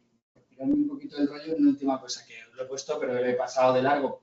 Acabo de publicar en Ariadna Histórica, una revista de historia conceptual, que yo fundé. Por eso ahora que he vuelto aquí, pues he decidido que mi primer texto lo mando ahí, a ver si me vuelven a admitir cuando fui fundador y editor. Espero que sí, porque tendría sentido, ya que he vuelto a la Universidad del País Vasco. No me importa, el caso es que he montado un dossier sobre constitución mixta, pero yo mi texto es un texto que intenta reabrir el debate relacionando una cosa tan extrañita como la constitución mixta, la historia conceptual, monarquía historia tal, con los comerciantes durante el proceso constituyente de Cádiz. Y ahí mi argumento es que en los que hay que fijarse es en los nacionales.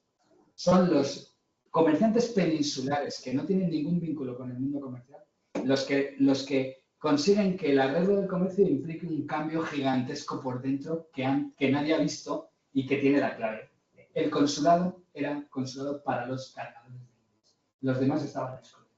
¿Y qué pasa en el proceso constituyente? Que los comerciantes peninsulares, en un contexto en el que no hay comercio colonial prácticamente, más o menos, desde 1812 cae en picado, dicen o todos o ninguno. Y entran masivamente y entonces dicen, pero a cambio que no se toque el consulado como tal. Pero claro, es una transformación política fundamental que está reflejando el problema que se crea a partir de entonces. Y es, ¿qué sentido tiene el comercio exterior español? Lo lógico es que continúe siendo con América. Pero hay un problema de jurisdicción y un problema de soberanía en ese momento. Y lo que les pasa a estos comerciantes es que desde 1830 sí que han perdido los comercios. 80%. Y entonces tienen que reconvertirse en otro tipo. Y llega la reforma de Andino, está pensada para eso. Pero les deja en realidad muy desnudos porque ¿cuáles son sus nuevas redes? ¿Cómo las reconstituyen? ¿Hacia dónde? Y para eso dicen, es que esa no es la pregunta. La pregunta es, ¿quiénes somos colectivamente y cómo podemos influir para ver ya si son con los franceses, con los que sea, con los rusos, o con los americanos, con los que hacemos nuestro comercio? Claro, dicen, no, pues no, pero es que como tenemos Cuba, hay un mundo en el que todo va a seguir siendo igual. Yo creo que, por ejemplo, el resto del imperio colonial les perjudica mucho porque sigue habiendo una gran avenida de comercio que es la que se mantiene con las colonias que aún existen, ¿no? Donde se va a hacer todo el hincapié, pero eso debilita la posibilidad de abrir otros mercados. Bueno, hay meternos en otro... Hay otra cosa importante que es qué piensan de todo esto y cómo reaccionan los otros españoles, pero que están en Cuba, ¿no? Claro.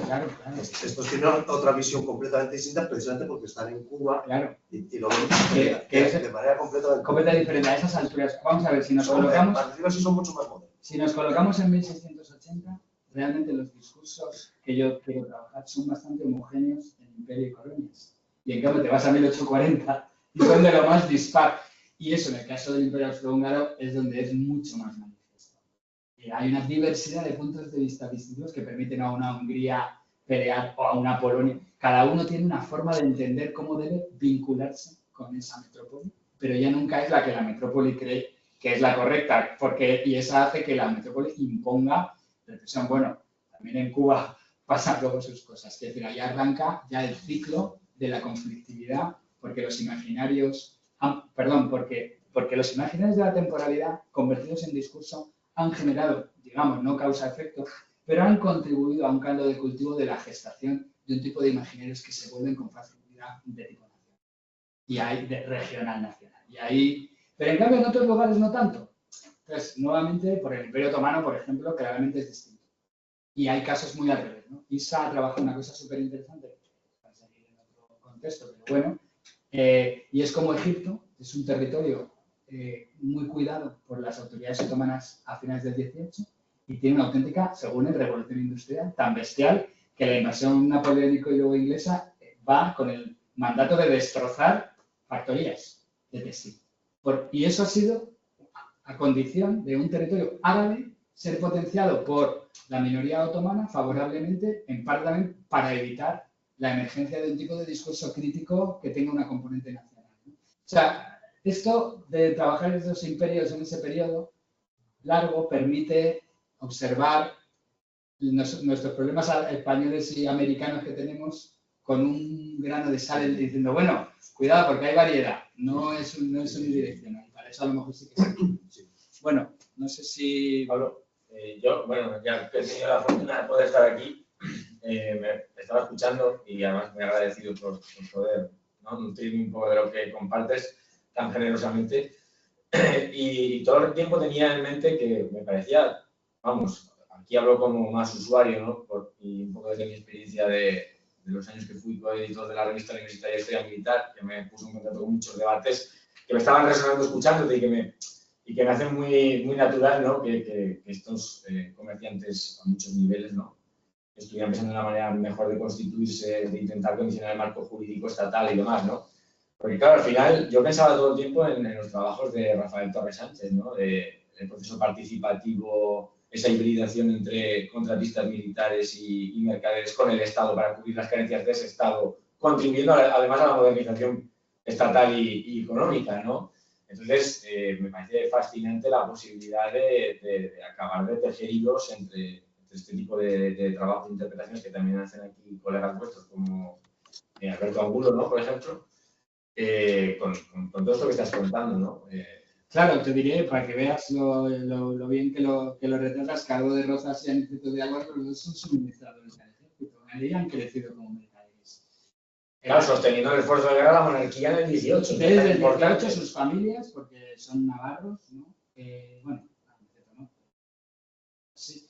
Pero claramente, es decir, pero hay una cuestión, ¿no? Fíjate, que es la que a mí, esto me parece como fundamental, pero se puede terminar convirtiendo en una forma de contar las cosas muy unidireccional. Yo lo que me interesa, como te digo, siempre es el conflicto y dónde está el lío.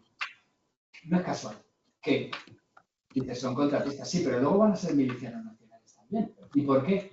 Y además han hecho una reforma del Consulado de Comercio para aumentar ¿qué? La participación. ¿Qué problema encuentran ellos? Siempre un problema de representación. Un problema de representación. Ellos no están representados. Hay camarillas y hay el lobby siempre creado. Entonces, estos tipos dicen, bueno, tanto el tiempo lo hacemos vía familia, vía territorio, por ejemplo, los navarros, súper estudiados, que sí, todavía en la estela de esto, del 18, tan típica. Y a partir de ahí, pues, sí, pero hay un momento en el que se vuelve todo más político, desde 1780, 90. Y es que el consulado nos tiene excluidos, nos tiene marginados. Pero es que si nos metemos vía ejército a los lugares, igualmente todo una pirámide. Entonces, por eso para ellos la experiencia de la milicia popular es esencial porque es un modelo de ejército distinto en el que tú puedes terminar siendo. Eres capitán casi por naturaleza, por ser conocido, por pagar impuestos. Pero es que si luego eres un tipo medio valiente, bueno, y vas con tu caballito bien por la ciudad y tal y cual, en un momento dado te hacen y te conviertes en un representante de un conjunto de población que ya es civil también. Y esto es el problema que hay en el fondo, desde mi punto de vista, en todo ese grupo, juntando con el argumento de Chema de que hay que constituir un orden social. Y ellos dicen, yo soy élite, por usar la palabra así, yo me siento élite y no hay ningún mecanismo. Entonces, claramente, el ejército podría haber sido uno, pero se lo cargan bien pronto porque ya la milicia nacional es problemática, porque total. El comercio se lo desmantelan, pero en cambio antes, en el 18, el fundamento de toda esta posibilidad de emergencia como grupo de comerciantes está en ese, ¿no? Como llaman al Estado contratista militar, que claramente tiene una... y que ellos son abastecedores. Sí, y hacen la fortuna de partida siempre es en el suministro del ejército. ¡Qué casualidad! Y no es que les apetezca que haya guerras, porque, por cierto, viviendo en La Paz se hacen también muy buenos negocios. Y claro, o sea... Ellos sí tienen una idea. Ellos sí creen que saben cómo se puede gobernar la sociedad. Lo que pasa es que no llegan a hacerlo. Hasta muy tarde en su vida. Exacto, y no. Pero ellos sí tienen la idea de cómo... Claro, y luego, por otro lado, otra cosa importante, hasta 1808, por ejemplo, hay una encuesta muy chula que monta la monarquía Carlos III a los consulados de comercio. Y ahí los ves a los tíos responder y hablan mucho de política. Pues esos son los cargadores. Los míos, ¿sabéis lo que son? Es que están en un mundo, el único texto que yo he leído que ha dado un poquito en el clavo es uno de Pedro T. de Llorca, que cuenta que Madrid está llena de tiendas de comerciantes que son netamente importadores y muchas veces de productos ilegales. Les llega el contrabando de ropa fina para la corte. Bueno, pues están haciendo ricos y llegan a ser gente con mucha pasta, pero el problema es que si no tienen barcos propios para ir a América y el consulado diciendo, ¿usted quién es? Si no es de Santander, que hemos abierto pues, por quedar bien, pero o no es de Barcelona o no es de Cádiz, aquí no pinta nada, fuera, a pagar impuestos y punto. Todo ese mundo se rompe con Carlos IV y con las guerras napoleónicas cuando empieza a haber el no taxation without representation, que en realidad es la verdadera manera de resumir en una frase toda esta investigación. ya está dicho. Si es que es el momento en el que les empiezan a aumentar los impuestos a los comerciantes, cuando dicen, ¿y dónde es? ¿A cambio de qué?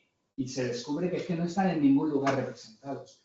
El sistema que han creado, este es un sistema de contratas que se hace por relaciones personales por tal, donde, cuidado, entran, pero para eso se está generando una verticalidad y hay conflictos también entre ellos, porque esos repartos no pueden ser justos, ¿no? ¿Quién se queda la contrata y a quién yo también expulso y por qué? Entonces, intrigas. Bueno, quiero decir, es otra manera de hacer política que es la típica.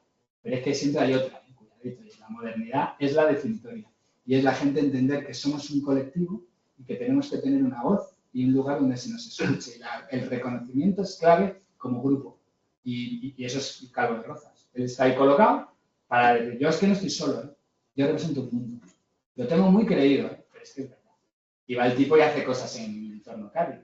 Que luego la vida le lleva por cosas y acaba siendo un tipo que se ha creído, ha caído en una patología muy como lo que tú contabas ahí, pero en este caso no para matar, sino para se convierte en un hospital. Porque ella cree que es que lo que hay que hacer es dar un buen golpe y traer la Constitución de Cádiz otra vez. ¿Por qué la de Cádiz? Porque en esa nosotros tuvimos mucho que hacer y decir, y en cambio lo que viene ahora, pues mira, la Constitución 37 rompe con todo eso. Bueno, ahí queda, ¿eh? Eso es un...